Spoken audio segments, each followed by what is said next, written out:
क्या आपने कभी सोचा है, जो पति पत्नी हर रोज छोटी छोटी बातों पर लड़ते हैं, बर्तन पटकते हैं, चुप्पी साध लेते हैं, क्या ये झगड़े सच में उस बर्तन या उस देर से आने की बात के बारे में होते हैं, या ये किसी और गहरी बात का इशारा होते हैं जिसे ना पति समझ पाता है ना पत्नी।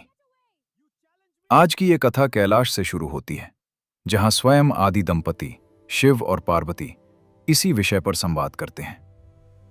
और फिर महादेव एक ऐसी काल्पनिक कथा सुनाते हैं जो आपको अंदर तक झकझोर देगी। इस कथा को अंत तक जरूर देखिएगा, क्योंकि इसका रहस्य बीच में नहीं, अंत में खुलता है।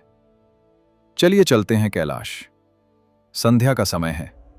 कैलाश की चोटियों पर हल्की बर्फ जम चुकी है। नंदी द्वार पर मौन बैठे हैं। माता पार्वती अपने कक्ष के गवाक्ष से नीचे मृत्युलोक की ओर देख रही हैं, जहां एक गांव में एक स्त्री अपने द्वार पर बैठी रो रही है और भीतर से बर्तन गिरने की आवाज आ रही है। पार्वती का मन विचलित हो उठता है। पार्वती चिंतित स्वर में बोली, प्रभु, मैंने आज फिर वही दृश्य देखा। एक स्त्री अपने द्वार पर बैठी आंसू बहाती हुई। भीतर उसका पति क्रोध में कुछ पटक रहा था। यह दृश्य नया नहीं है स्वामी। मैं जब भी मृत्युलोक की ओर देखती हूँ, हर तीसरे घर में यही कथा दोहराई जाती दिखती है। सुबह प्रेम, दोपहर तक तकरार और रात्रि में मौन। शिव शांत परंतु गंभीर स्वर में बोले, देवी, तुमने वही देखा है जो सृष्टि के आरंभ से चला आ रहा है। परंतु प्रश्न ये नहीं कि झगड़ा क्यों होता है। प्रश्न ये है, क्या तुम जानती हो कि ये झगड़ा किस बात का संकेत होता है? मनुष्य समझता है कि वो बर्तन के लिए, देर से आने के लिए या सास ससुर की बात के लिए लड़ रहा है, पर सत्य ये है कि वो किसी और वेदना के लिए लड़ रहा होता है, जिसे उसने कभी शब्द ही नहीं दिए। पार्वती आश्चर्यचकित होकर बोली, यह तो बड़ा विचित्र कथन है महादेव। यदि झगड़े की जड़ कुछ और है, तो फिर लोग उस असली बात को कहते क्यों नहीं? वे बर्तन और देरी की बात पर ही क्यों अटके रहते हैं, जब उनके मन में कुछ और चल रहा होता है? शिव धीमे और सोच समझकर बोले, क्योंकि देवी, असली वेदना को कहने में डर लगता है। अस्वीकार होने का डर, तिरस्कार का डर, ये डर कि जिसे मैं सबसे अधिक प्रेम करता हूं वही मुझे तुच्छ समझ लेगा। इसलिए मनुष्य अपनी गहरी वेदना को छोटी छोटी शिकायतों के आवरण में लपेट देता है। बर्तन तो केवल एक बहाना होता है पार्वती, असली रोग कहीं और होता है। पार्वती उत्सुक होकर बोली, तो क्या आप मुझे कोई ऐसी कथा सुनाएंगे जिससे यह रहस्य स्पष्ट हो सके? मैं जानना चाहती हूँ कि यह छिपी हुई वेदना आखिर होती क्या है, और क्या इसका कोई निवारण भी है? अवश्य देवी, मैं तुम्हें एक कथा सुनाता हूं। काशी के निकट बसे एक ग्राम शिवग्राम की, जहां एक दंपत्ति रहते थे, देवव्रत और चंद्रिका। ये कथा तुम्हें बताएगी कि प्रेम कब बुझने लगता है और उसे फिर से कैसे जलाया जा सकता है। ध्यान से सुनो, क्योंकि इस कथा में एक दीपक है जो झूठ के सामने बुझ जाता है और सत्य के सामने जल उठता है। पार्वती शिव के समीप बैठ जाती हैं। शिव कथा आरंभ करते हैं। बहुत समय पहले काशी से कुछ योजन दूर गंगा के किनारे एक छोटा सा ग्राम था, शिवग्राम। वहां की मिट्टी अत्यंत उपजाऊ थी और लोग गंगा की निर्मल धारा के समान ही सीधे सादे और निष्कपट थे। उस ग्राम की भोर मंदिरों की घंटियों और वैदिक मंत्रोच्चार से होती थी। उसी ग्राम में एक प्रतिष्ठित ब्राह्मण परिवार रहता था। परिवार का मुखिया था देवव्रत, एक अत्यंत तेजस्वी और विद्वान युवक जो गांव की पाठशाला में बालकों को पूरे समर्पण के साथ वेद पढ़ाता था। उसकी वाणी में सरस्वती का वास था। उसकी अर्धांगिनी थी चंद्रिका, एक अत्यंत तीक्ष्ण बुद्धि और कोमल हृदय वाली स्त्री, जो न केवल घर के हर कार्य में निपुण थी, बल्कि अपने पिता से सीखी गई दुर्लभ औषधि विद्या भी भली भांति जानती थी। विवाह हुए उन्हें 7 वर्ष बीत चुके थे। आरंभ के वर्षों में उनका प्रेम पूरे गांव में विख्यात था। लोग अक्सर चौपालों पर चर्चा करते और कहते थे कि देवव्रत और चंद्रिका की जोड़ी को देखो, मानो साक्षात राधा कृष्ण धरती पर उतर आए हों। वे घंटों चांदनी रात में आंगन में बैठकर एक दूसरे के सुख दुख बांटते थे, भविष्य के मीठे स्वप्न बुनते थे। परंतु समय की धारा कभी एक समान नहीं बहती। समय के साथ जैसे जैसे जीवन के कठोर उत्तरदायित्व बढ़े, एक नन्हे संतान का पालन पोषण, मौसम की मार झेलते खेतों की देखभाल और ग्राम समाज की बढ़ती अपेक्षाओं का बोझ, वैसे वैसे उनके बीच की वो मीठी बातचीत कम होने लगी। जीवन के संघर्षों ने प्रेम के उन कोमल पलों को निगल लिया।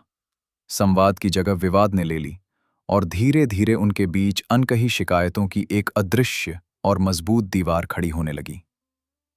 अब उनका हर दिन एक मशीन की भांति बिल्कुल एक जैसा होने लगा था, नीरस और थका देने वाला।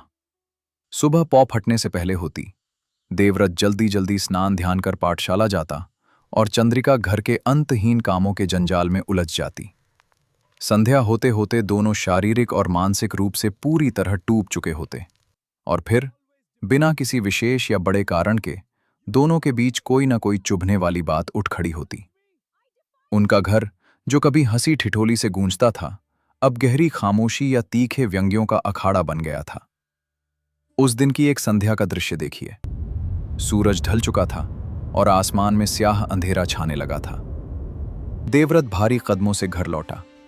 दिन भर 2500 बालकों को शिक्षा देने के बाद उसके मस्तिष्क की नसें फड़क रही थीं और थकान उसके उतरे हुए चेहरे पर स्पष्ट थी। उसने सोचा था कि घर की चौखट पार करते ही उसे एक शांत वातावरण और पत्नी के हाथों का शीतल जल मिलेगा, जिससे दिन भर की पीड़ा कुछ कम होगी। पर द्वार खोलते ही उसने जो देखा, उससे उसकी भ्रिकुटी तन गई। उसने देखा चंद्रिका मिट्टी के चूल्हे के पास बेसुध सी बैठी अपने बीमार बच्चे को गोद में लेकर दूध पिला रही थी और घर में बर्तन यहां वहां अस्त व्यस्त पड़े थे, मानो कोई तूफान आया हो। चूल्हे की राख उड़कर पूरे फर्श पर फैली हुई थी।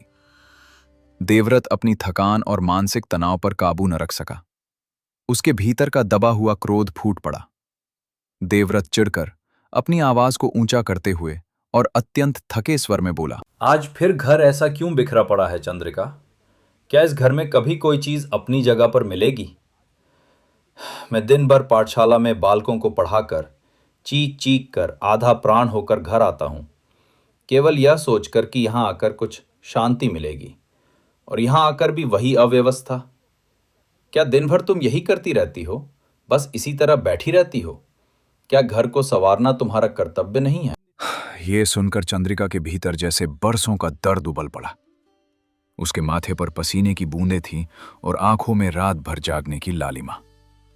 वो आहत होकर अपने कांपते होठों को चबाते हुए और दबे हुए भारी गुस्से में बोले, आपको इस पूरे घर में केवल ये बिखरे हुए बेजान बर्तन और राख ही दिखते हैं देवव्रत।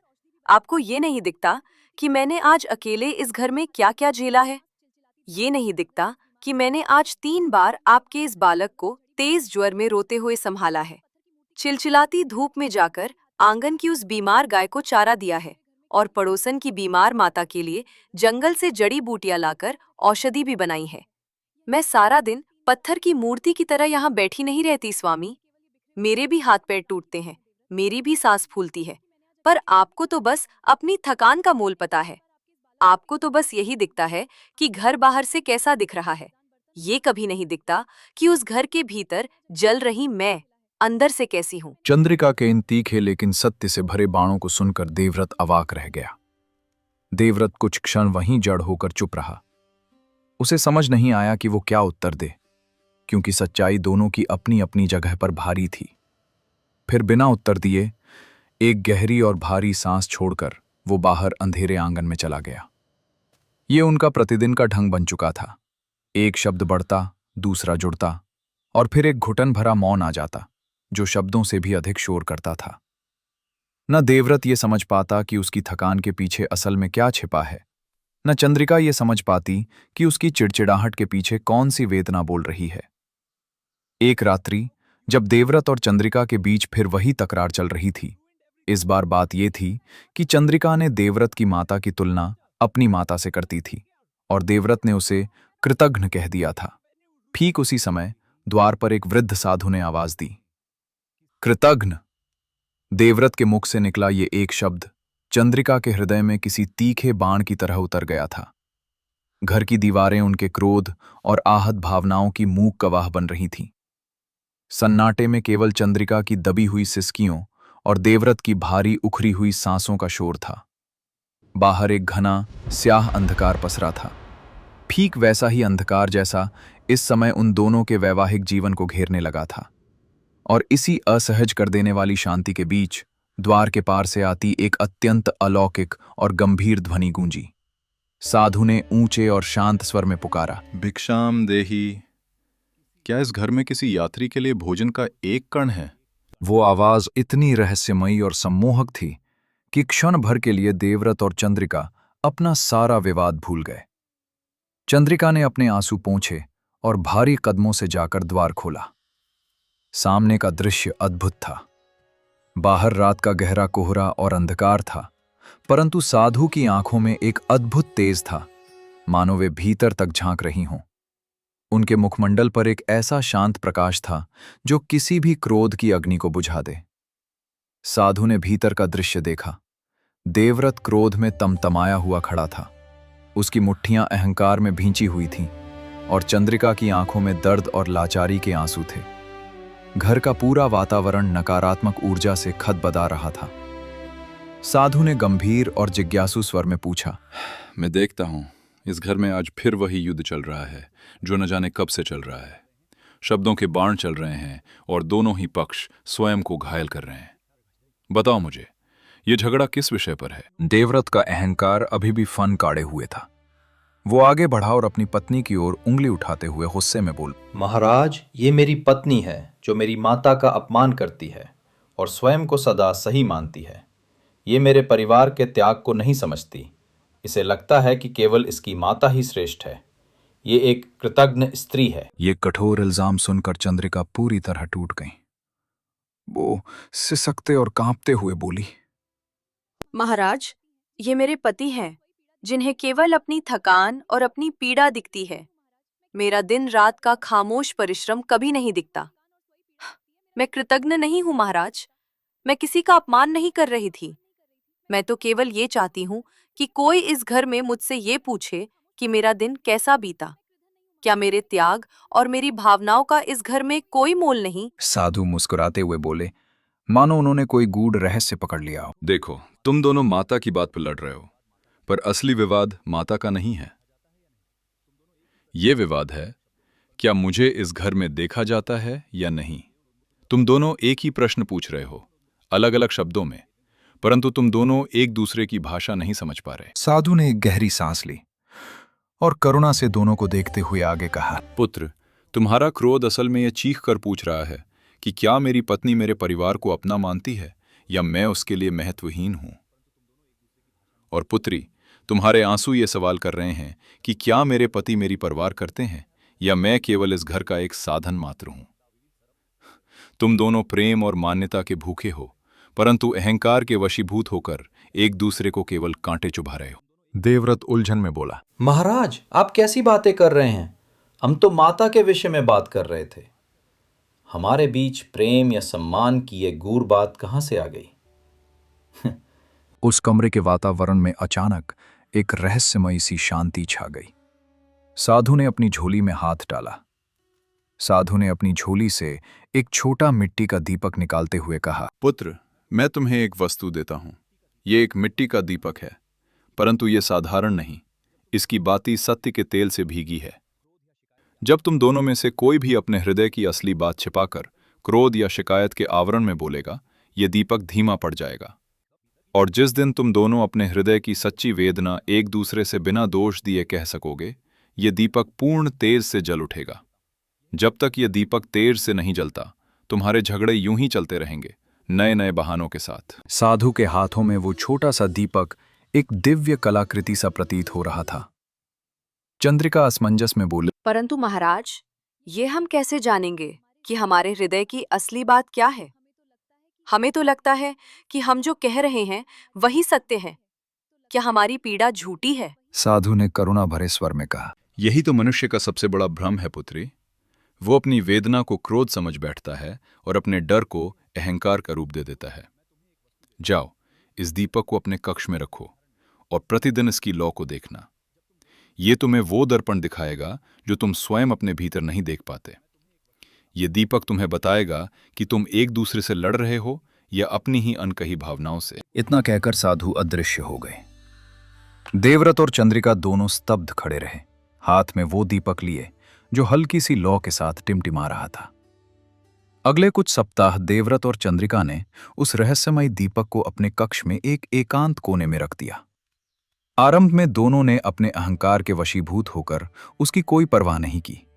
उन्हें लगा कि यह केवल एक साधारण मिट्टी का दिया है, परंतु धीरे धीरे जैसे जैसे दिन बीतते गए, उन्होंने एक विस्मयकारी दृश्य देखा।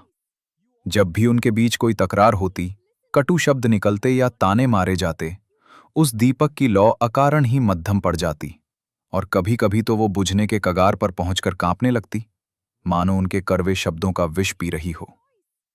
एक रात्रि जब कमरे में असहज मौन पसरा था और दीपक की लौ अत्यंत क्षीण हो गई थी, चंद्रिका से ये और न सहा गया।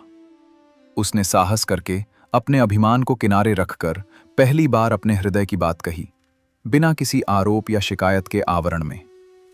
चंद्रिका डरते डरते अपनी नजरें झुकाए, परंतु अत्यंत सच्चे और भारी स्वर में बोली, देवव्रत, मैं आज आपसे कुछ कहना चाहती हूँ, बिना किसी क्रोध या उल्हाने के। जब आप दिन ढले घर लौटते हैं और आपकी नजरें केवल इन बिखरे बर्तनों और अव्यवस्था पर ठहर जाती हैं, तो मेरे हृदय में एक गहरी पीड़ा उठती है। मुझे ऐसा लगता है जैसे 7 वर्षों का मेरा निरंतर और मौन परिश्रम आपको दिखता ही नहीं। मुझे हर पल ये भयानक डर सताता है कि मैं अब आपके लिए केवल एक साधन, केवल एक साधारण गृहिणी बनकर रह गई हूँ। वो प्रेमिका या वो स्त्री नहीं जिससे आपने कभी असीम प्रेम किया था। देवव्रत कुछ क्षण मौन रहा। उसने अपनी पत्नी की आंखों में वो दर्द देखा जिसे वो सालों से अनदेखा कर रहा था। उसी क्षण उस कोने में रखे दीपक की लौ थोड़ी सी ऊपर उठी, एक नया प्रकाश फैला, परंतु वो पूर्ण तेज से नहीं जली, क्योंकि अब देवव्रत की बारी थी और वो अब भी अपनी असली बात, अपनी सबसे गहरी असुरक्षा छिपाए हुए था। देवव्रत झिझकते हुए, अपनी नजरें चुराते हुए और बचाव के स्वर में बोला, चंद्रिका, तुम समझती नहीं हो। बाहर की दुनिया में क्या चल रहा है इसका तुम्हें भान नहीं है। पाठशाला में मुझे रोज उस ग्राम प्रमुख की चुपती हुई बातें सुननी पड़ती हैं।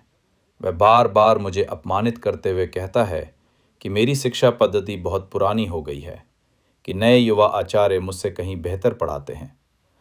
मैं दिन भर अपने ही भीतर स्वयं को एक असफल और महत्वहीन व्यक्ति अनुभव करता हूँ, और जब मैं उसी भारी मन से घर आता हूँ और यहाँ भी सब कुछ बिखरा हुआ, अव्यवस्थित देखता हूँ, तो मुझे लगता है मैं हर जगह हार रहा हूँ, मैं हर जगह असफल हूँ।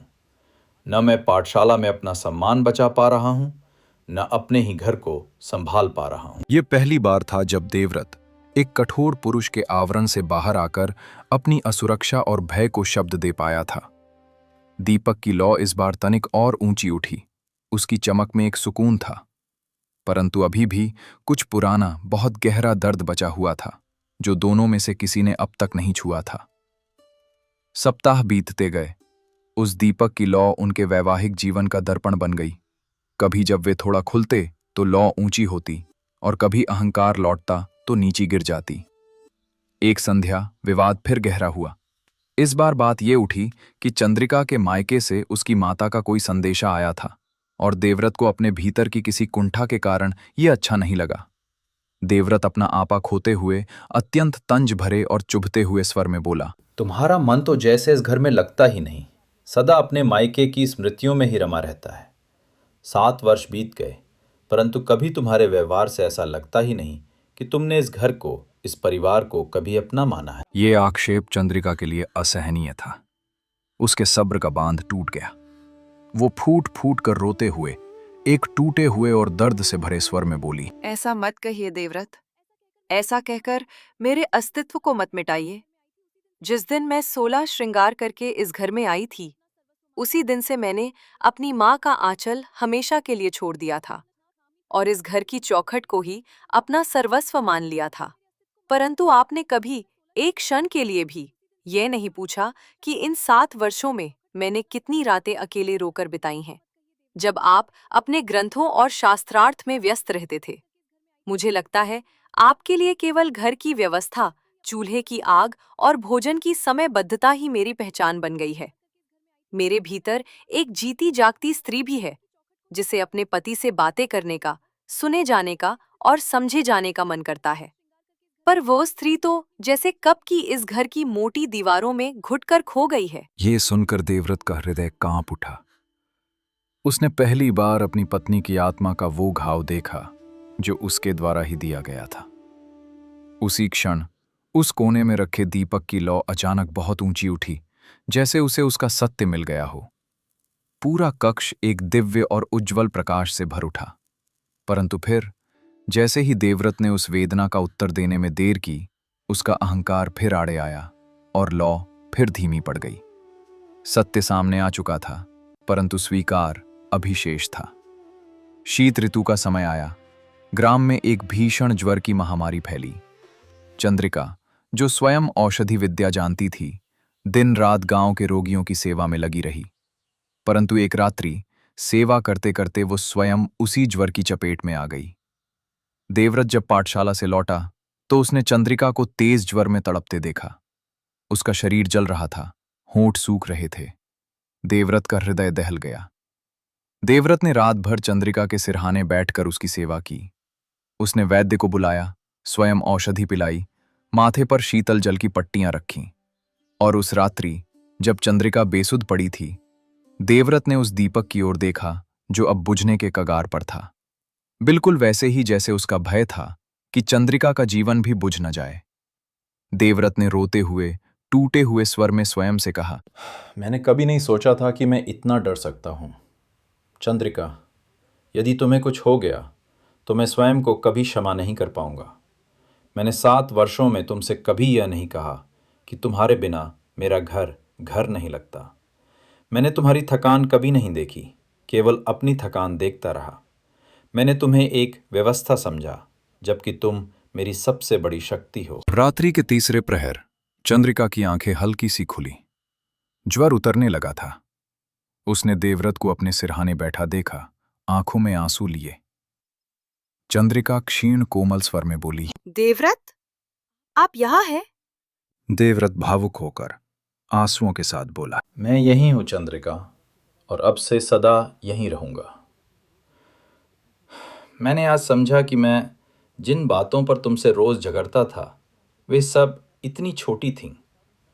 असली बात तो ये थी कि मैं कभी तुम्हें यह बता ही नहीं पाया कि मुझे तुम्हारी कितनी आवश्यकता है, और मुझे डर लगता है कि कहीं तुम मुझसे दूर न हो जाओ। इसी क्षण कक्ष में रखा वो दीपक अचानक पूर्ण तेज से जल उठा, इतना प्रकाशमान कि संपूर्ण कक्ष स्वर्णिम आभा से भर गया। ये प्रकाश बाहर आंगन तक फैल गया और गांव के लोग चकित होकर देखने लगे कि ये कैसा तेज है जो इस साधारण से घर से निकल रहा है। चंद्रिका स्वस्थ होने लगी और उस रात्रि के पश्चात देवव्रत और चंद्रिका के बीच का संवाद पूर्णतः बदल गया। अब जब भी कोई असहमति होती, वे रुककर स्वयं से पूछते, क्या मैं इस बात पर लड़ रहा हूँ या किसी और वेदना को इसमें लपेट रहा हूँ? एक संध्या वही साधु पुनः उनके द्वार पर प्रकट हुए। दीपक की ओर देखा जो अब सदा तेज से जल रहा था।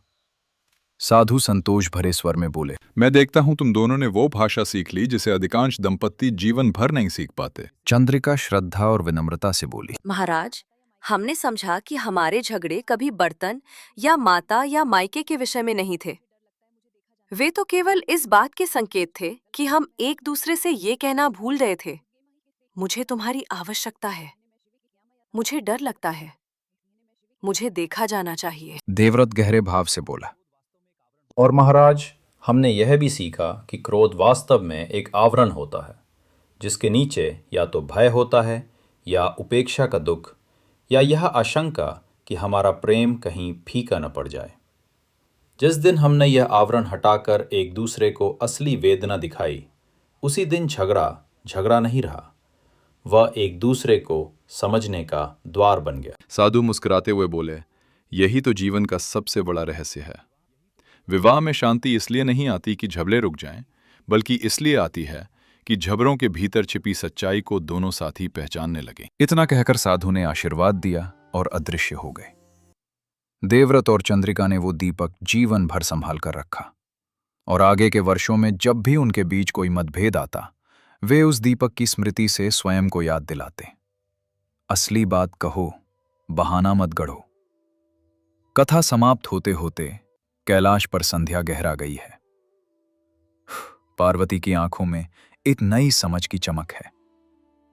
पार्वती गहन भाव से बोली, प्रभु, तो क्या आप ये कहना चाहते हैं कि पति पत्नी के प्रतिदिन के झगड़े वास्तव में प्रेम के अंत का संकेत नहीं, बल्कि किसी अनकही आवश्यकता, किसी छिपे भय या उपेक्षा के भाव का संकेत होते हैं? शिव शांत और आश्वस्त स्वर में बोले, बिल्कुल यही सत्य है देवी। जब दो व्यक्ति एक साथ जीवन बिताते हैं तो वे केवल शरीर और गृहस्थी ही नहीं जोड़ते, वे अपनी संपूर्ण अपूर्णताएं भी साथ लाते हैं। अपने बचपन के घाव, अपनी असुरक्षाएं, अपनी अधूरी अपेक्षाएं। और जब ये अपूर्णताएं बोलने का मार्ग नहीं पाती तो वे क्रोध और शिकायत का रूप धारण कर लेती हैं। इसलिए प्रतिदिन का झगड़ा वस्तुतः निमंत्रण होता है, ये पूछने का निमंत्रण कि इस क्रोध के नीचे सच में क्या छिपा है। पार्वती जिज्ञासा से बोली, तो निवारण क्या है महादेव? शिव उपदेश के भाव से बोले, निवारण है निंदा छोड़कर जिज्ञासा अपनाना। जब पति पत्नी एक दूसरे पर दोष लगाने के स्थान पर यह पूछें कि तुम्हारे भीतर क्या दुख है जिसे तुम इस शिकायत में लपेट रहे हो, तभी वो अदृश्य दीपक जो हर दंपति के हृदय में होता है फिर से तेज से जल उठता है। पार्वती मुस्कुराई और नीचे मृत्युलोक की ओर देखा। वही स्त्री जो पहले द्वार पर बैठी रोती थी, अब अपने पति के साथ बैठी बातें कर रही थी, शांत, सहज, आंखों में समझ के साथ। तो मित्रों, यही थी आज की कथा, जब दीपक बुझने लगा। यदि आपके जीवन में भी कभी ऐसे क्षण आए जब झगड़ा छोटी बात पर लगे पर भीतर से बहुत गहरा महसूस हो, तो एक क्षण रुककर स्वयं से पूछिएगा, असली बात क्या है? यदि ये कथा आपके हृदय को छू गई हो तो चैनल को सब्सक्राइब करना ना भूलें और हमें बताइए कमेंट में कि आप अपने जीवन में इस दीपक को कैसे जलाए रखते हैं। हर हर महादेव।